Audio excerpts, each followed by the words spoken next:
Okay, good afternoon, everyone, and thank you so much for joining today's Bites and Insights webinar hosted by the FinGen Society. Today's session is on insurance as a tool for wealth protection and investment, and we'll be exploring how insurance products can help protect your financial future while also serving as a valuable tool for long-term wealth accumulation and investment planning. So today we're pleased to be joined by two industry professionals who will share their expertise from different perspectives.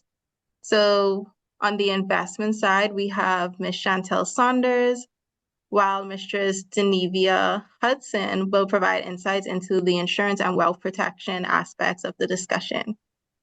And moderating today's session will be Mistress Jonelle Gardiner, who is a compliance analyst and also a FinGen member. And I will now turn it over to Mistress Jonelle.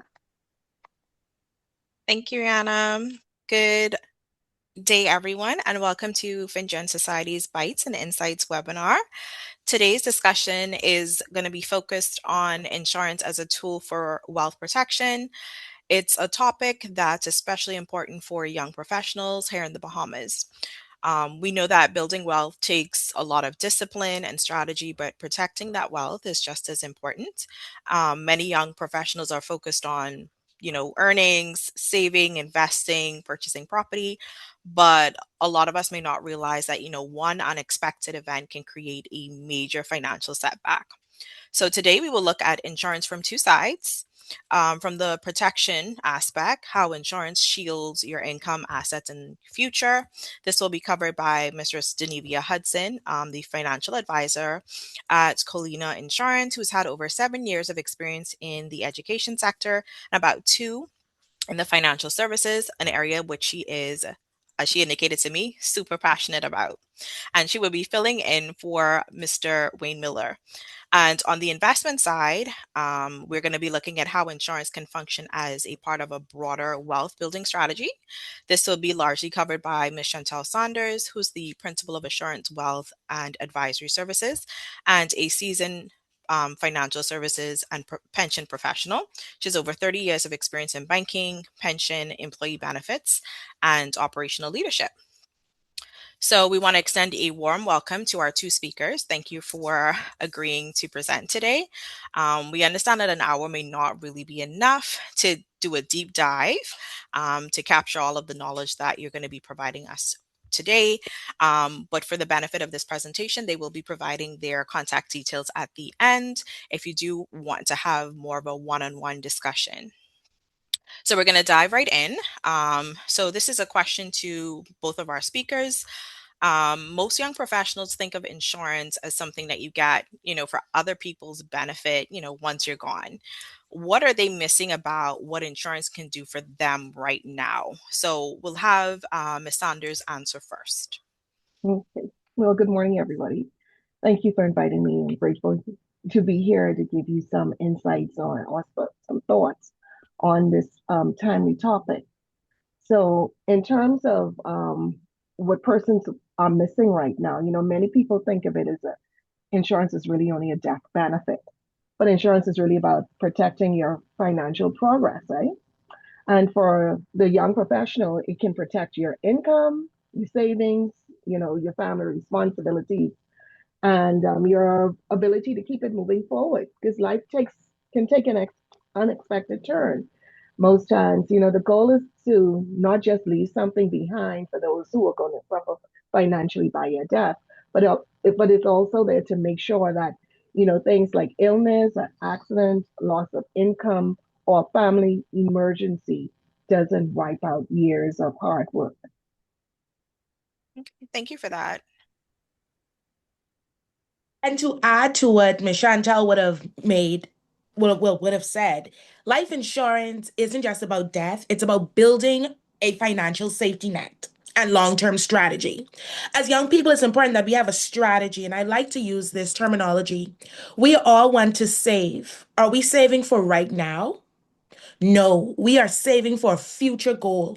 And so that's how we have to look at insurance. You may not necessarily need to use your insurance today, But in the future, of course, you're going to need it. And additionally, when we look at the benefits that it offers, it's not just about, when you pass away, it will benefit those you love. Yes, that is true. But how can you use it now? You can use it as a saving mechanism for long-term investment opportunities. You can even use it, and I've known person who used their life insurance to pay off their mortgages, carry their children to college. And so there's so much vast ways in which life insurance can be a benefit and a blessing to you. Okay, thank you both for that. So, another question, just to piggyback off of that. So, most young Bahamians may have some form of coverage. I know for a lot of us, like growing up, we remember the policy lady, and I feel like that may be the extent of it. But but as a or something our parents have, or we may have had something as children, but most Bahamians may have some form of coverage. Sometimes it's just through our employers. What does that typically not cover? And where are the gaps that could hurt them financially? And this question is directed to Denevia. That's an excellent question because I've had so many persons that said, yes, I have insurance. Oh, my work insurance have life insurance attached to it. Well, here's the problem. Most work insurances, you will get medical insurance that has a small life insurance of about $7,000 to $15,000. That is only able to be accessed upon your death. Okay. Now, when we look at insurance holistically, medical insurance, of course, is very good to have. That's a bonus that protects you against any medical difficulties that you may have later on. But what I need young people to understand is the gap is that when you want to purchase a home, banks are requiring you to have life insurance as a form of collateral. Collateral means that this is a hold or safety net the bank is using so that you can possibly propel your financial future in getting a duplex, triplex, even a single family home. Some persons want to do commercial property, and that's fine, but all of that assists you. Your life insurance will assist you in obtaining these goals. And so when you say, yes, I have some form of insurance, my question is it adequate? That's the key question. Is it sufficient? Because, yes, we all have a small portion here. Our parents may have taken out something for us, but 2 to 1, it's not enough for us. It is not enough for us to have for our future goals that we want to accomplish. Okay, some excellent points. You had mentioned that a lot of the times we need it if we're looking to build for collateral. Are there like maybe 1 to maybe 3 things that we need to consider if we're thinking about, hey, we want to build? What type of coverage should I be looking for, and what type of amount? How do we go about getting that? So I tell young people, first of all, let's look at the market.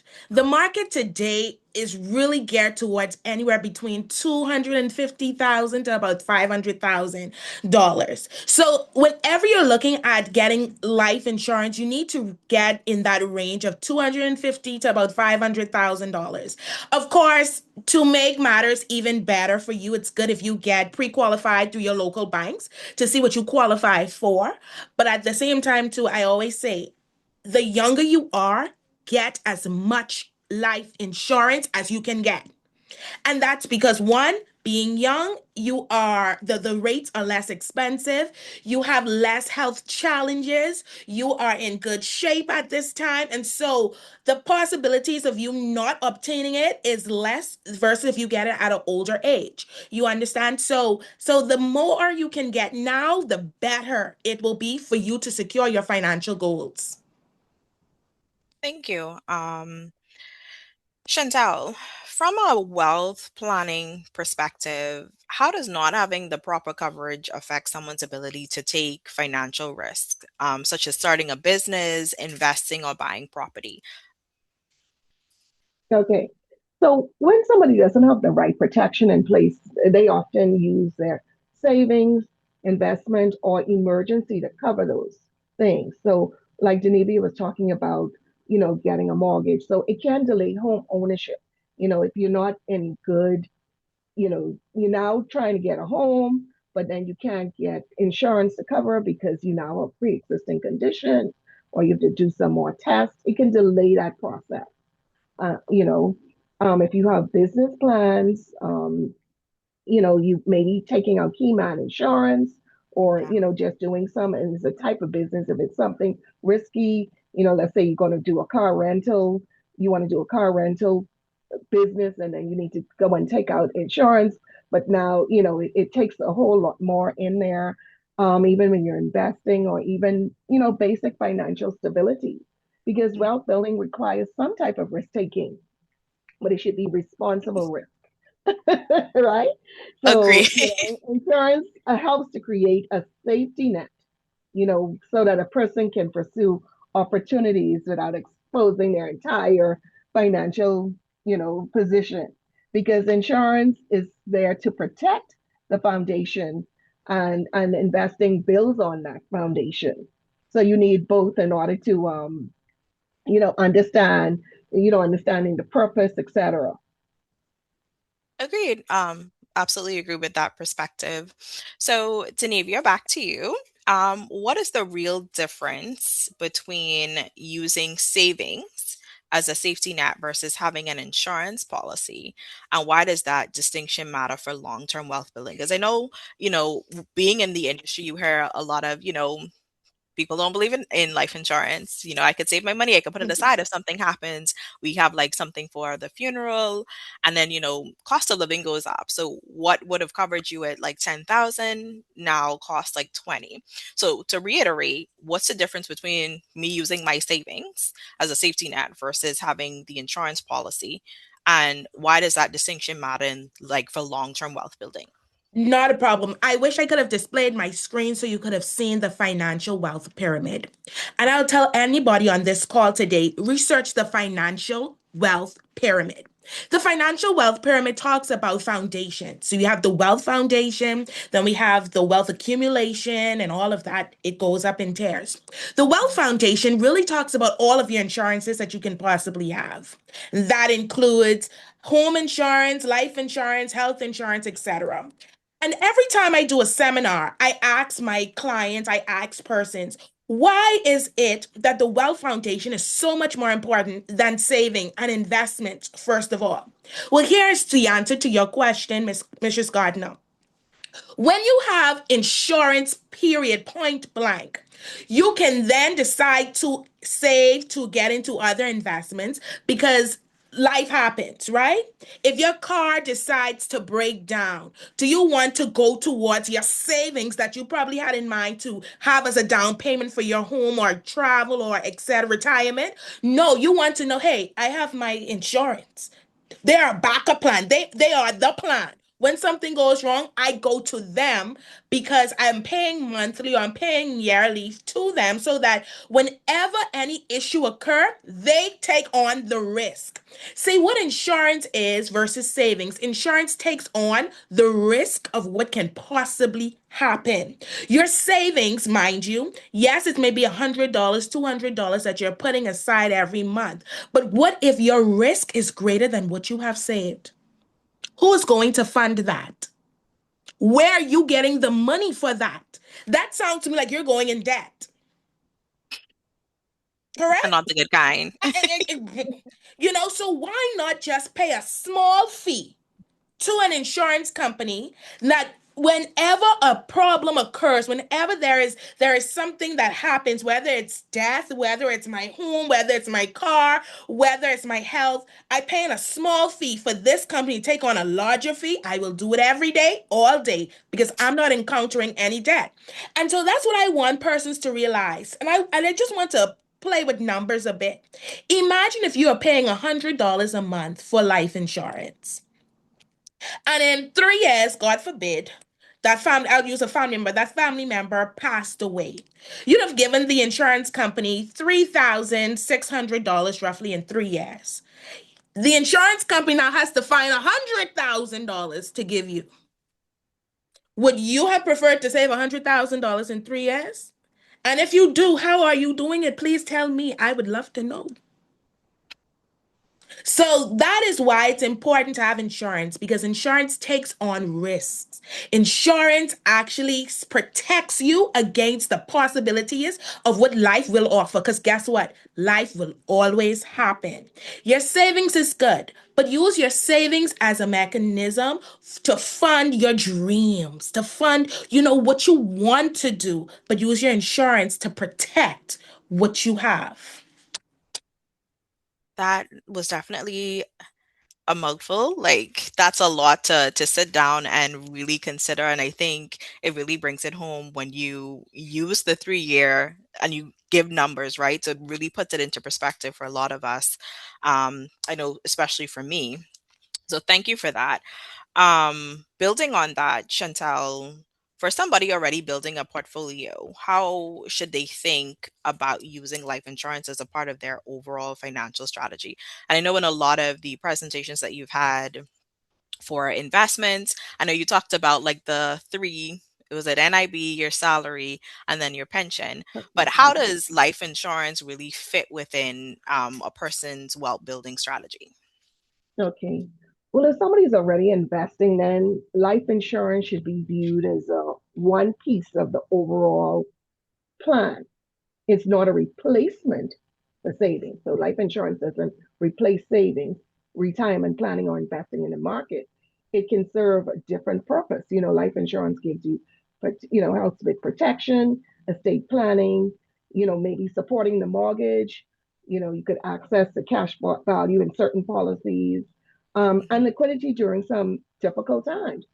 The important thing is to understand what job each financial tool is supposed to do. You know, I would say when you look at insurance, without protection, every emergency tends to be a withdrawal from your future financial plans. That's And true. so that's where you want to look at that. So without that, that becomes a withdrawal. And but investments are generally designed to grow wealth, where insurance is designed to first protect wealth. So, like I said, some policies may build value, but protection should remain the Yes, starting point for persons. Correct. definitely. So, Denevia, I know you can probably go through this process with us. So in the Bahamas, we normally use or is recommended you use your term life. Um, Life insurance could just be used as collateral. And you'd made a very interesting point initially about getting it earlier. And that was something that was told to me when I was, still very young to get it at that point, and it was way cheaper, and that's a fixed number, so doesn't matter how old I get, that number still remains. And it was important in that it could have been used as collateral. But can you walk us through that process? A person is looking to maybe get term insurance, it could be whole life, and they want to be able to use that as a collateral. Are you able to maybe simplify that process? How does it work? Sure, certainly. So, first of all, when it comes to either term or whole life, that is a question that we sit down and we actually have a financial needs analysis tool that we use to assess your finances at this time. So, I will not just say, oh, get term or get whole life in just speaking to you. That's an assessment which I would do, and then we can decide which product works for you. But in the meantime, whenever we're looking at as we're looking at using it as collateral, here is how we would use that. So the bank will say to you, Mistress Gardner, you qualified for a $300,000 home. You will Hmm. come to me as your insurance agent, your financial advisor, and you'll say, Denevia, I was qualified for a $300,000 home. I will sit down with you, we'll do the financial needs analysis, and I'll give you we'll write the application for your 300,000. And once you are approved, you will get a contract. Upon getting this contract, you will take it to your local bank. And when you give it to your local bank, they will give you an assignment letter. The assignment letter will then be given back to us, and where we will stamp it and put it on your file to know that your policy is now assigned to your bank.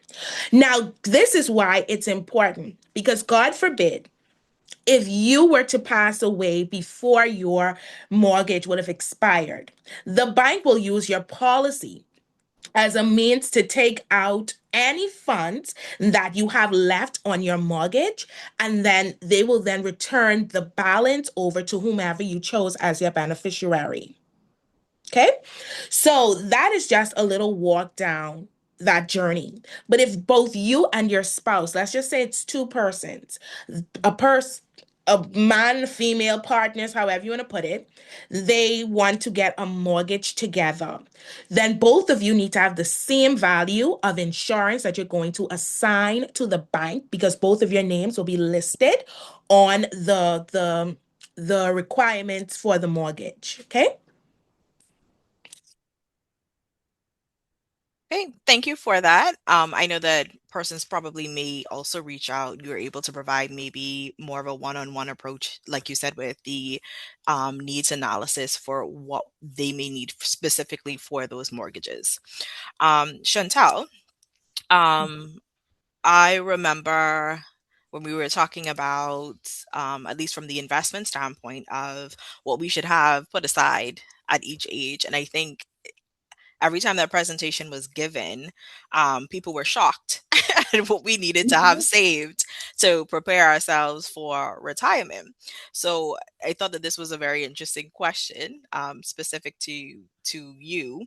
The cost of waiting. And so if someone is 28 today and delays getting a whole life policy by 5 years, what could that mean for them financially? I know what it means for them on an investment end and the money that Right. is being left behind. But hey, I'm looking to get a policy. How does this put me back? Okay, so the cost of waiting shows up in three different ways or several different ways. You can end up with a higher premium than you would have paid had you decided to do it younger. If you take out a particular type of policy, then you're losing those years of cash value accumulation that you may have used for something else down the road. You run the risk of your health changing over the years. So a 28-year-old may qualify more easily in terms of, a mortgage at a lower cost as another person who's maybe 33, because your health, your weight, your blood pressure, family obligations change. And so the gap isn't only, the loss of the premium or the premium difference, it's also the loss of 5 years planning time. You know, I I really like to avoid quoting numbers or whatever, but at this age, if you're early 30s, you should have at least 5 times your annual salary saved. And that was always very scary for people to hear. But how do you get there? Like, Miss, are you serious? At 30, how am I supposed to have that saved? And like I said, you have to have a plan. But if you need specific, illustrations, that's where you really have to sit down and do a one-on-one and plan with, a financial planner or an insurance professional, and understand what your options are and what that gap means to you. It's never too late, so don't get overwhelmed by it. But there is a cost of waiting, and certainly, you run the risk of, even if you were saving, that compounding effect of interest, you're putting that amount aside, or before you get, so many more family obligations. I know earlier you'd asked Anivia about, term versus whole, etc. And that's where they do sit down and look at your financial needs.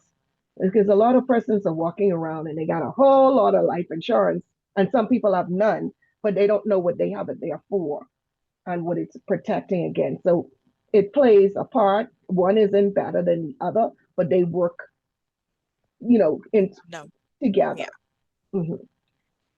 Mhm. You made an interesting point about what we needed to have, set aside at a particular age. Now, how would someone assess? So let's say that we assume, again, an assumption that, as we go up the career ladder, we're making a bit more. And so hence we're putting aside a bit more. How does that look from a life insurance perspective? Should I be looking, as life changes, I'm doing a bit more, kids may be in private schools, I'm making more, I got a property. How often should I be assessing that need? Like I have it. Let's say that I do have 200,000 set aside. Life has since changed in the past 5 years. You've accumulated a bit more, right? How often should I be assessing whether or not I need additional coverage? Well, I would say you need to do an assessment every year, at I least at a agree. minimum. I wouldn't go I wouldn't go longer than that, but I would do it every year at least. But on the, or you would you really want to look at lifestyle changes. Mhm, So let's just say you were in your early 20s, you want to get married, you want to get a home, you've spoken with your spouse, you'd be like, okay, we want one or two kids. It's not only the mortgage coverage, because you could talk about, I think Ninive said about 200,000 to maybe 500,000 in terms of life insurance to secure a mortgage. mhm, But you really want to look more at, it's not only that mortgage being paid off if you would have, get married and you have the spouse and at least the mortgage is paid, but you now have a kid or two, and when you look at, there are projection tools out there which will tell you what does it cost to rear a child or to send them to college. And so as you your lifestyle changes and you accumulate more, you really want to look at that protection coverage. So it's just not life insurance to cover that mortgage, but that spouse needs to be able to take care of the kids, especially if your salary was a major factor in their day mhm, to day, running. When you look at what it takes to get a kid ready for back to school, or there was multiple family vacations, mhm. so it all plays into what you're saving, what you're covering for. But as it relates to insurance, it has to be a bit more than just the mortgage coverage, particularly if you have kids or a spouse. Okay, thank you for that. Denevia, Chantal had mentioned the cash value. If you're able to explain that at the beginning so that we have an appreciation for what that would be. So my question to you would be, a whole life policy builds that cash value over time. So at what point does that become a meaningful asset, and what can someone do with it? Okay, so all whole life products do build cash value, right? Some have cash value and dividends, others just have cash value. So of course it depends on which one you want at this time. Now, when we talk about the products and services that we offer, our cash value services, they offer a compound interest rate of 3% guaranteed. Mhm, Okay.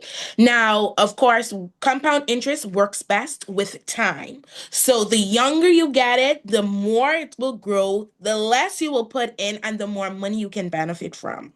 And so when we look at when is it an appropriate time for you to cash out, I wouldn't necessarily even say cash out, but persons have life happens. Let's put it that way, right? And so I had a client who had more than one policy, for example. And one of her policies that she had was actually, she said she didn't need it no more. She said, how much money do I have accumulated? So I looked at it and I said, you have about 50,000 accumulated. She said, close that policy out. I said, I am not closing out a policy for you, ma'am, until we go through a financial assessment. And this is me being real, right? And so I did a financial assessment. And upon doing the financial assessment and her taking out another policy, we were able to close that out. You know what she did with that money? She paid off her mortgage at the age of 50. So when her mortgage should have ended at 65, she paid it off at age 50. That's 15 years. And so her money now that she was contributing towards her mortgage can go towards savings, mhm, towards retirement. And so, I always tell people depends on what you're doing. And not only that, that's a very good illustration as to how whole life can work for a person. But let's look at emergency purposes. Let's look at the fact that COVID happened. Persons were out of a job. If you had your life insurance for some time, maybe you could have come to the company and could have said, hey, I need $3,000 to get my family back. to get my family by. Or if you had a good savings, you may have said, hey, I can go to my savings and get my family by, whatever the case may be. So it has so much options and opportunities for you to use it as. Persons have medical challenges and they need a hey, I need some money to get my surgery done. You don't have to go to a bank per se to get a loan and get, salary deductions. We don't ask for all of those. We Mhm. just ask for the details of, let's say how much money you have, okay, how much you need, and we'll have your check ready for you in a number of days and you get your check. So even if you're not working or life just so happened to be happening, um, the insurance company actually has a savings tool through the whole life insurance product that if an emergency happen, you can come borrow your money without any variety of red tapes. With that being said, so that we can be responsible, Mm-hmm. what are the cons associated with someone, taking out a policy loan or surrendering a policy early? Okay, so the cost of a policy loan is that you are definitely going to get interest rates. The interest rates are high. I'll put it like that. They're high. And any company you're looking at will charge you anywhere between 10 to 12% in interest rates for borrowing. Now, if you close out your policy, um, you know, there's no penalty for that. If you close it out within less than 5 years, you're not really going to get anything back. But after that time, you'll get whatever was accrued or has accrued, and then that's it. But I will tell all young persons, do not get an insurance policy to say I'm going to borrow from it. If you're going to get an insurance policy, look at it as a way of protection. And if any emergency occur, you have a backup plan. Okay? It's not, oh, I have a savings through my insurance. It is a savings, mind you, but let that be the last resort before you touch that, because at the same time too, you know that you have a family that you are looking forward to protecting in the long term. Okay? And unless you're using it for an investment opportunity, don't borrow it to go on no family vacation. Thank you for that. I think that it was, sometimes when we're hearing presentations, we think, oh, let me go in and take a loan out on my policy, not realizing that there's also a downside to it. And it's really just there for cases of, hey, I really need something quick. I understand the ramifications of taking it off early. But we want to be responsible in saying, yeah, it's not for free. It does come with a cost to your life insurance. So this is to both of you. Chantel, you can go ahead and answer first. So, thinking about this presentation, whether someone leaves today with coverage already, like someone may already have coverage or they may not have coverage, what is one thing that they should do in the next 30 days to make insurance a real part of their wealth strategy? And this is through your lens, through an investment lens on your end. Mhm. Well, this is it's quite a bit, but let me just try to break it down in a simplified way. Firstly, you need to really know what you have. It's not only the life insurance, but I think Denevia spoke about it earlier or referenced it. Persons have insurance through their employer. If you do have insurance through your employer, and that is the medical insurance, do you know what you're covered for? you know, in terms of long-term disability, short-term disability, where that kicks in and helps with some type of income protection during that period of time.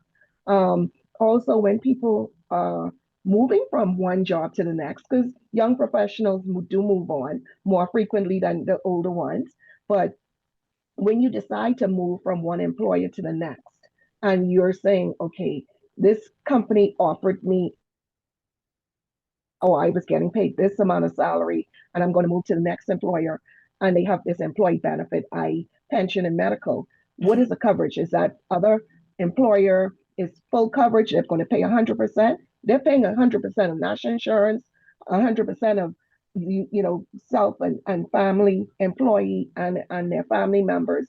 Then you need to look at that as a part of the salary or the whole benefit that you're getting moving from job to job.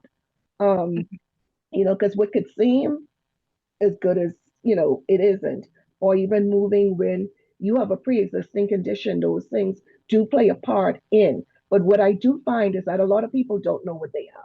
You need to do a financial checkup. You're going to Mhm, talk and you're going to look at, you know, we talked about the three pillars, right? You have the your NIB. Are you qualified for NIB? Or will you be getting that?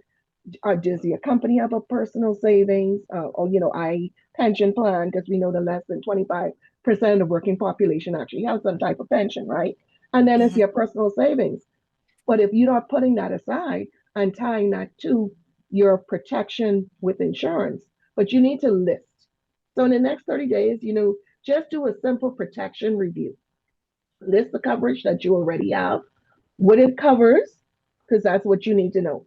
Go into your HR and say, hey, I understand that I have insurance. Is it one or two times my annual salary? If I were to pass away, then you're looking at what you have out there with the private insurance, etc. So knowing, list what it is, make that list. What it covers, who the beneficiaries are, whether or not it continues if you leave your job, what mhm. gaps exist, because you want to insure yourself against those risks. Sit down with a qualified advisor, an insurance professional, and let them help you walk through that as it relates to that. So, you're not just trying to buy insurance blindly. You want to, and you don't want to ignore it either. Understand it, review it, make sure it supports the life and financial future that you're building. And, I could just leave you with this one message. Insurance protects the foundation. Investing builds on that foundation. And you need both. But you need to understand the purpose, the cost, the benefits, and the limitations of each. Thank you. Well said. David, the same question to you.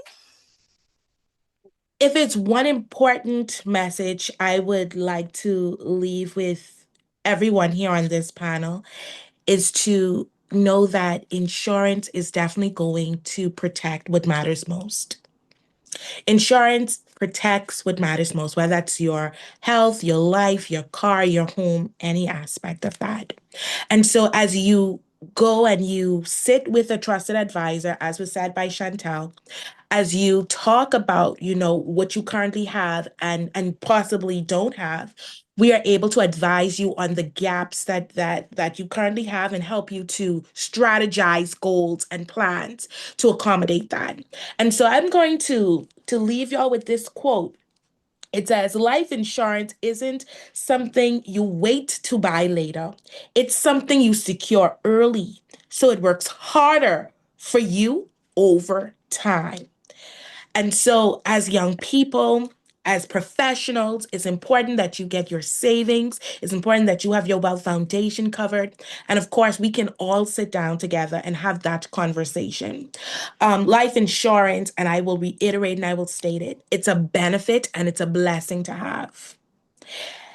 As professionals, you have goals, you have plans that you want to accomplish. And it is my job, my responsibility, Ms. Chantel's job and her responsibility to make sure that we help you to accomplish those goals, not just in a faster time, because fast doesn't necessarily mean it's good, but in a responsible time management. Okay, again, well said. Thank you for those nuggets. I think we wanted to leave some time. I'm not sure if we have any questions. Yes, we have a Yana? few Okay. questions in the Q&A box. So I'll start with the first one. Should I get the insurance before or after getting pre-approved for a mortgage? Would say get the insurance before you get pre-approved. And of course, the reason why I'm saying that is because, of course, the mortgage specialist will tell you to, you'll be qualified for 300,000. But at the same time, that's only to cover your mortgage. What about if you want to grow a family? What about if you have other responsibilities or persons that you care for, like children, maybe your siblings, your younger siblings? So all of that, as a financial advisor, we will sit down and we will talk. We'll map out.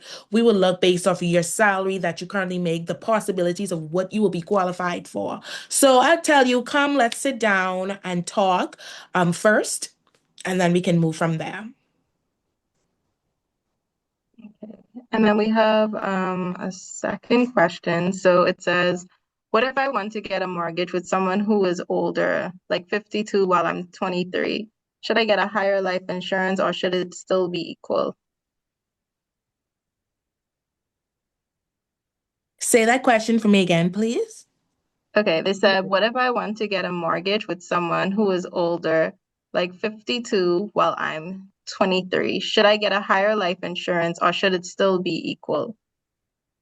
So I would say to that person, make sure that that 52-year-old possibly can stand with you, because remember, mortgages are really between 25 to 30 years coverage. And so you want to make sure that a person who is that much older than you can stand with you on that mortgage that you have. But additionally, I would say, based on what you may be qualified for, let's still have that conversation so that we can know, hey, what are your goals that you plan to have? Because I'm sure your only goal is not to just get a home. You may want to have a business plan. You may want to have children. You may want to, probably invest in more real estate in the future. So once we have that conversation, we can then decide on how much life insurance you'll need to get at this current point to propel you for the future.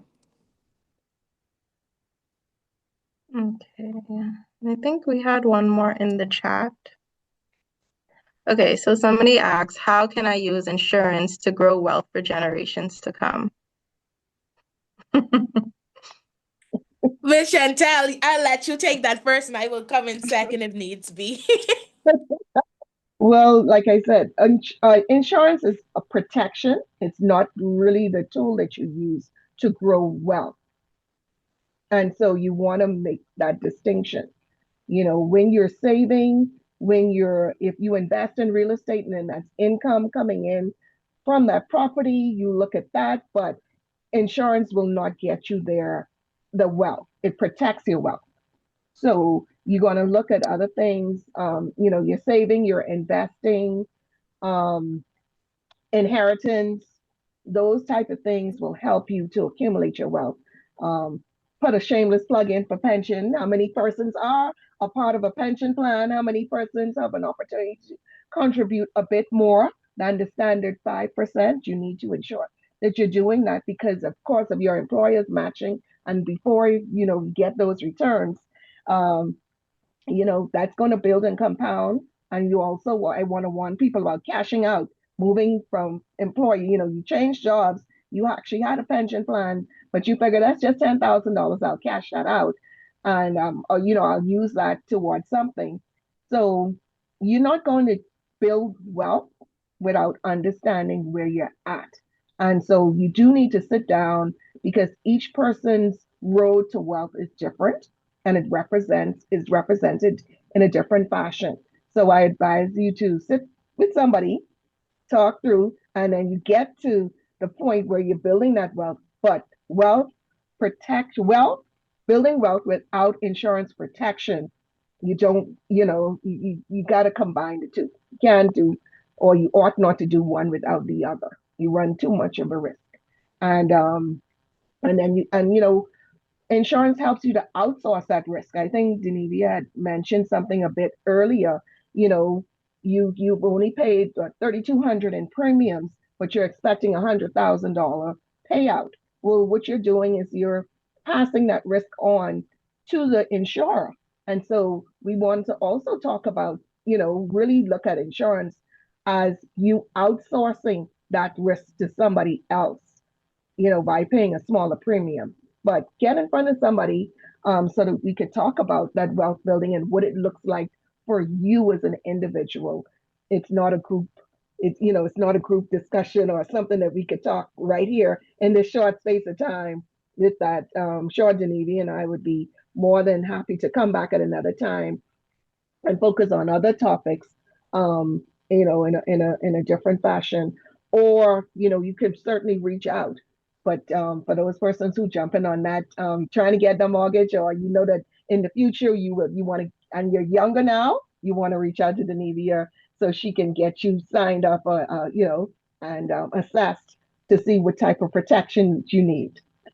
Like, Hopefully, Thank you, Ms. Shantel. But I just want to really answer Mr. Miller here. I see when he talks about generational wealth, I'm assuming that you're thinking about, God forbid, if something happens to you as a person, how can you still give wealth to your family? And insurance actually does offer generational wealth in the regard that if you are no longer in the land of the living, you can still pass on wealth through having that protection of life insurance. But like Miss Chantal said, it's not about you using the saving mechanism that's in your insurance to actually hold as generational wealth. So you can leave generational wealth by how much life insurance you have. And I'll give an example of that. If you have $500,000 in life insurance, let's give and take, you pass away at 70, so your mortgage is paid off, you haven't borrowed any money from it, and you passed away. You have two children and a spouse. You may say, okay, I'll leave my spouse with 100,000 and my two children will get $200,000 each. You just would, and that's your beneficiary, by the way. You just would have passed on a generational wealth to your children in the amount of $200,000 each. Okay.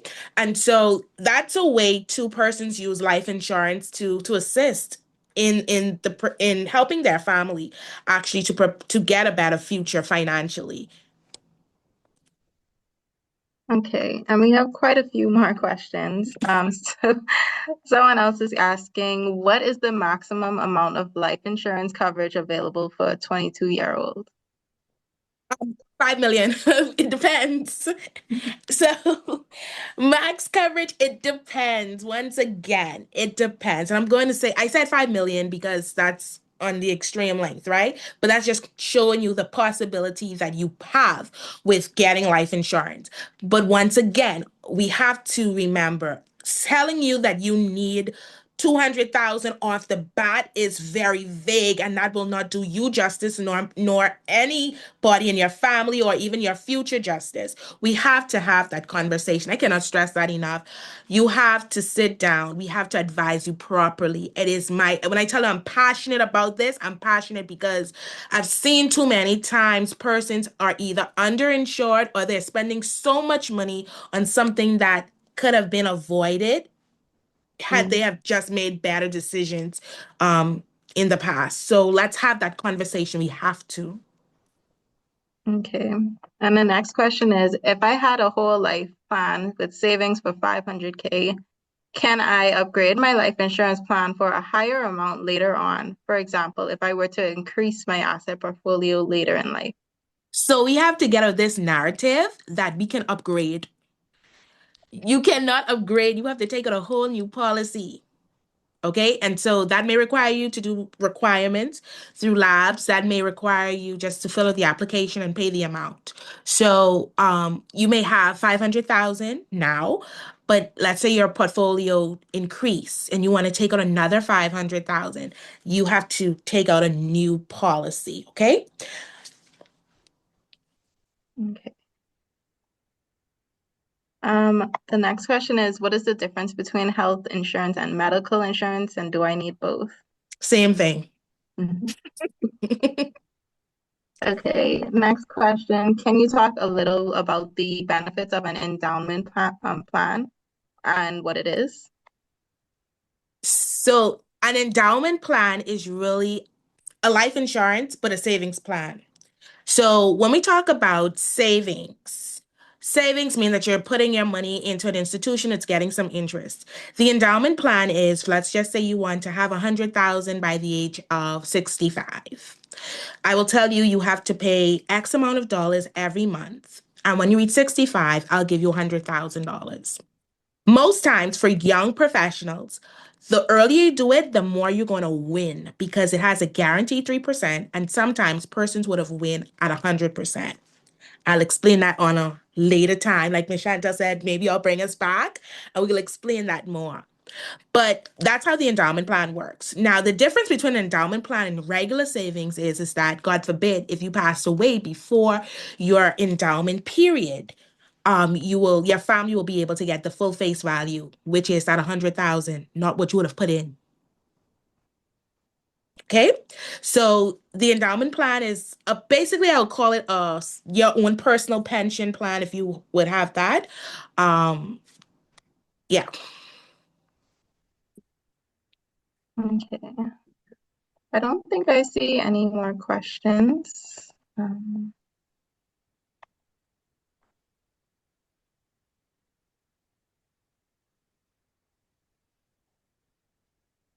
okay, I don't think I see any more questions coming in. I do know we have a lot of questions asking for your contact information and also where it is that you both work. So if you guys want to leave that in the chat, or I can leave that in the chat to everyone.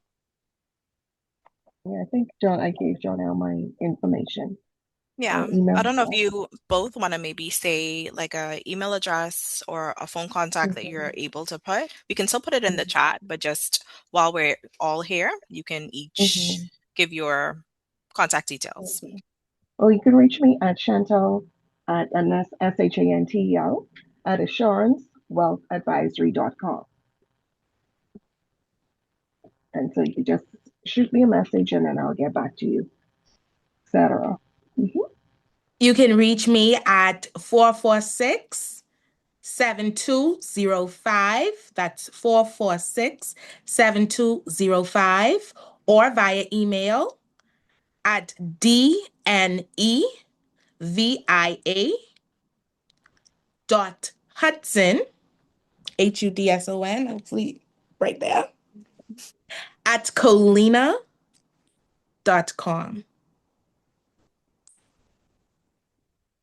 Okay, thank you very much. Okay, so I haven't seen any more questions come in. So I just want to say thank you to both of our speakers, Ms. Shantel Saunders and Mrs. Genevia Hudson, for sharing their knowledge and expertise with us today. And also a thank you to our moderator, Mrs. Jonelle Gardiner, for moderating this discussion. And then I also want to say a thank you to everyone who would have joined us today during their lunch break. And also just wanted to let you guys know that if you do want to watch this session later on, if you might have came in late or missed something during the discussion, this will be available on the FinGen Society's page by tomorrow. So it's bfsb-bahamas.com/FinGen-society/. And then we also have all of our past webinars on there as well. So thank you all for coming out, and I do want to wish you all a great afternoon. Thank you too. Good day, everybody. Thank you all so much. Thank you.